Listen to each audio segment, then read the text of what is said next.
अस्सलाम वालेकुम, welcome to my channel. आज मैं आपके सामने नमक पारा की रेसिपी लेके आई हूँ। यहाँ पे मैंने जो है वो 1.5 कप मैदा लिया है। इसको मैं एक छाननी की मदद से छान लूँगी।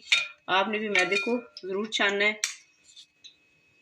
मैदा मैंने छान लिया है। अभी हाफ चम्मच जो है इसके अंदर जीरे की डालेंगे। इस तरह हाथों में मसल के आपने इसके अंदर ज़ीरा शामिल करना है और 2 चुटकी ये अजवाइन है और 1 चम्मच जो है वो नमक की है। 3 चम्मच जो है इसके अंदर मैं ये घी मैंने मेल्ट करके शामिल कर रही हूँ। आपने इसके अंदर घी डालना है, ऑयल नहीं डालना। घी से ये ज़्यादा मज़ेदार बनते हैं। 5 चम्मच मैंने इसके अंदर घी शामिल किए।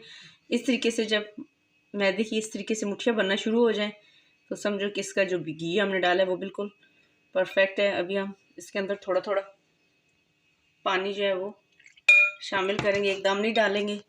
इसकी हमने सख्त सी डो बनानी है जैसे समोसों की बनाते हैं।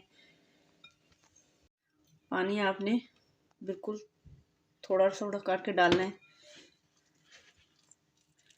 इसको हम अच्छी तरीके से मिक्स करेंगे। आटा मैंने गूंद लिया है। अभी थोड़ा सा इसके ऊपर घी लगा के 10-15 मिनट के लिए इसको रेस्ट पे रख देंगे ढक के, ताकि ये अच्छी तरीके से राइस हो जाए। 10 मिनट गुजर चुके हैं। डो हमारी तकरीबन तैयार हो गई है। अभी हम इसको थोड़ी देर ऐसे करके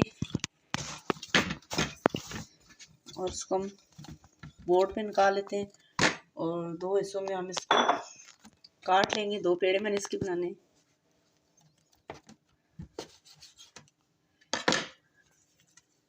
बना लिए, एक को हम साइड पे करते हैं और दूसरे को हम रोलिंग पिन की मदद से इसकी एक बड़ी सी पतली सी रोटी बेल लेंगे। मैंने नीचे मैदा वगैरह नहीं डाला, बगैर मैदे के मैं इसको बेल रही हूँ। रोटी मैंने बेल ली है। इसको इतना ही हमने बस रखना है, इससे ज़्यादा नहीं बेलना। अभी इसको इस तरीके से हमने सीधा लंबाई के रुख काटना है। अभी इसको हमने तिरछा काटना है।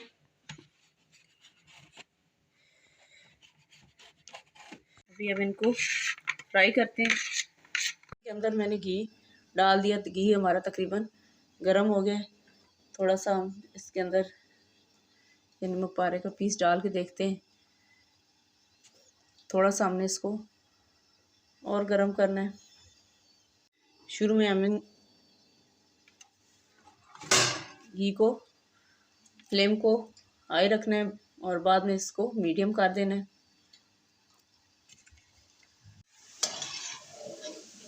ऐसे आपने इसको गोल गोल घुमा देना है और अभी इसकी साइड को चेंज नहीं करना। 2 मिनट के बाद साइड चेंज करेंगे। हल्का हल्का सा कलर आना शुरू हो गया।